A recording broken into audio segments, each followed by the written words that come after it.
Olha, a gente vai falar mais sobre esse assunto, porque esse é um assunto muito importante, como a Thaisa Medeiros trouxe, né? É uma espécie de carta na manga para o governo brasileiro se proteger ou responder na mesma moeda dos outros países ou blocos estrangeiros. E sobre essa tramitação no Senado, a gente vai fazer uma entrevista mais que especial agora. A gente traz a senadora Tereza Cristina, do PP de Mato Grosso do Sul. Ela é relatora do projeto de lei da reciprocidade ambiental. Senadora, primeiro quero te agradecer por estar conosco nesse dia quente. Parabéns pela aprovação. E conta pra gente, então, qual a avaliação a senhora faz da aprovação do texto, né? A senhora que foi relatora desse texto na Comissão de Meio Ambiente e a expectativa para os próximos passos. Boa tarde. Boa tarde, Débora. É um prazer falar com você, com todos que nos assistem na CNN. Dizer que a expectativa é muito boa. Hoje nós aprovamos na Comissão de Meio Ambiente, até porque esse projeto começou como um projeto para resguardar os produtos brasileiros contra retaliações, na época da Europa e de outros países que pudessem vir, sobre meio ambiente. Esse projeto passou o ano e meio, eu já estou na relatoria dele, fiz várias audiências públicas, discuti com os ministérios, discuti com a sociedade civil organizada e nós achamos por bem aumentar o escopo desse projeto. Primeiro porque ele não é um projeto dirigido só para a União Europeia, ele é um projeto dirigido para todos os países com quem o Brasil mantém comércio. Mais de 160 países. Então, é muito difícil, porque a gente tem que ter muito cuidado para não fazer um projeto que acabe sendo um tiro no pé do próprio país. Então, essas medidas foram discutidas amplamente. Eu tive ajuda tanto do Itamaraty, quanto do MIDIC e de todas as associações de classe, umas gostando, outras não, e o projeto é bom quando a gente não tem unanimidade sobre ele, né? E esse projeto, então, ele foi hoje votado, e, na verdade, ele é mais ou menos uma réplica, como ele ficou agora, do que já se tem na Europa. Nós temos uma lei anticoerção, que é o quê? É dirimir conflitos, né? Negociar conflitos antes que se chegue ao ponto de você ter que retaliar aquele país que é seu parceiro comercial, mas que está trazendo uma medida desproporcional contra os produtos do nosso país. Os Estados Unidos têm a mesma lei, que foi feita em 1970, é a Lei de Comércio, e é a seção 301 dessa lei, que também discute tarifas e sanções contra países que possam trazer algum tipo de prejuízo para os produtos americanos. O Brasil passava da hora de ter essa lei e hoje nós aprovamos lá na CMA e agora estamos indo para a CAI amanhã, às 10 horas, já está marcada a comissão para que a gente possa votar também na CAI esse projeto e ele ir imediatamente para a Câmara dos Deputados. Agora, é interessante a senhora dizer, né, que ainda não havia, quer dizer, na Europa você já tem desde a década de 70 e o Brasil ainda não tinha passado a hora de termos uma lei dessa maneira. Quer dizer, então se cria neste momento um instrumento legal, uma espécie até de carta na manga para proteger caso o governo precise ou caso o Brasil julgue conveniente exigir essa reciprocidade. Ou ela é impositiva? A senhora pode explicar a diferença? Hoje nós temos a CAMEX, que ela coloca tarifas, né, sobre produtos de importação. A exportação não temos tarifa e nem devemos ter, mas nas importações tem alguns produtos, por exemplo, o alho chinês. Sempre nós temos aí uma discussão na CAMEX sobre antidumping, a lei antidumping.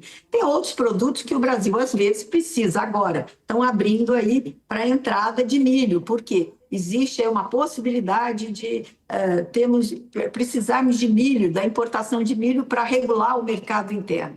Mas essa lei, depois da pandemia, onde os países voltaram muito para dentro por conta de segurança nacional, por conta de segurança alimentar, todo mundo tem um olhar hoje muito menos globalizado do que antes da pandemia. Então, essa lei se faz super necessária. Não quer dizer que nós vamos usá-la, não há necessidade, a não ser que haja alguma coisa muito desproporcional sobre os nossos produtos. Eu vou te citar um exemplo que aconteceu no ano passado, o Carrefour. Né? O Carrefour fez, foi uma empresa privada, não foi o governo, mas o governo da França acabou que o Congresso foi lá, disse que a nossa carne era um lixo, enfim, uma série de problemas que poderiam ter culminado com alguma taxação que não fosse o justo, o correto, e a gente não tinha uma proteção. Hoje nós temos, se teremos, né? Vamos votar e eu espero que essa lei seja aprovada por larga maioria, tanto no Senado quanto na Câmara Federal. Então, essa lei, ela dá a ferramenta, mas não quer dizer que precise ser usada. E aí você tem outros usos, propriedade intelectual, patentes, tem uma série de coisas que também você pode mostrar que você tem essa carta na manga, mas que você pode não negociar, desde que você tenha aí uma rampa. Por isso, você tem vários degraus aí de diálogos com esses países para que todo mundo tenha aí, volte à negociação, à racionalidade.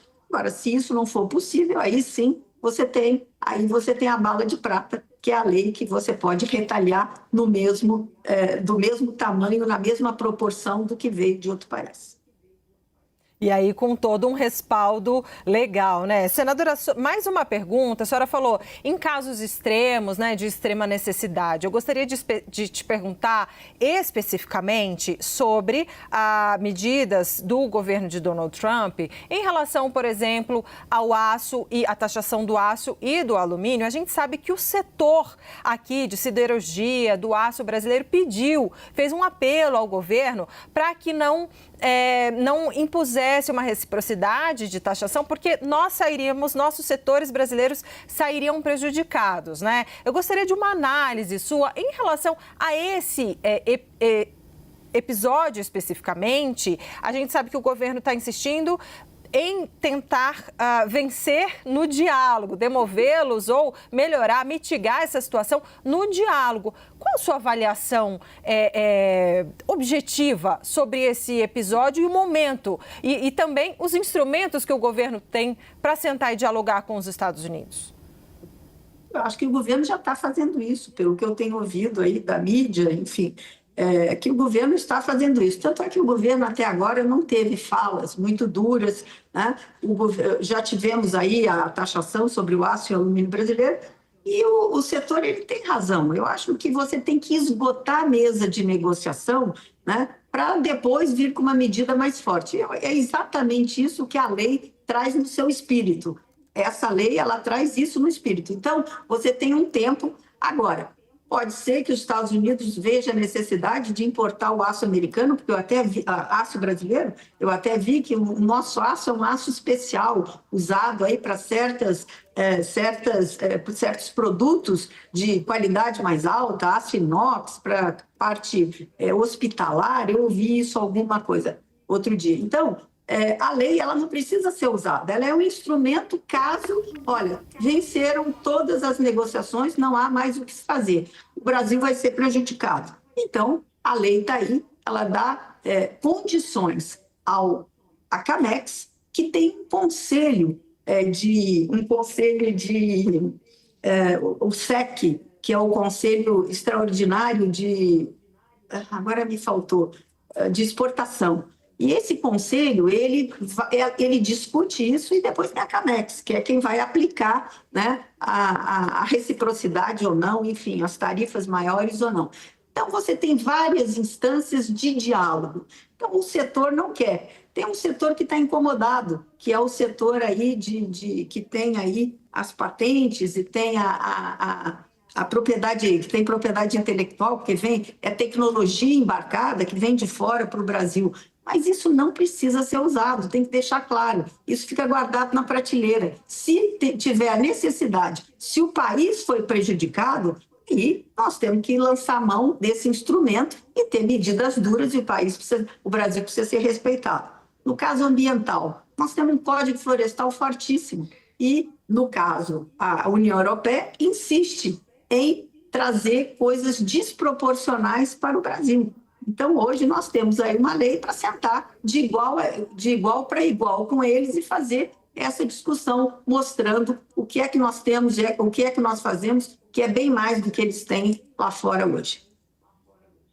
Medidas protecionistas, né, da União Europeia sob o verniz da preocupação com o clima e o desmatamento. Olha, nós conversamos com a senadora Tereza Cristina, do PP do Mato Grosso do Sul, relatora desse projeto de lei da reciprocidade ambiental e que já tem data e hora para ser votada na comissão, na CAI, né, amanhã às 10 da manhã. Muito obrigada, senadora, por essa ótima entrevista. Bom trabalho para a senhora. Muito obrigada, eu que agradeço. Uma ótima tarde aí para vocês, bom trabalho.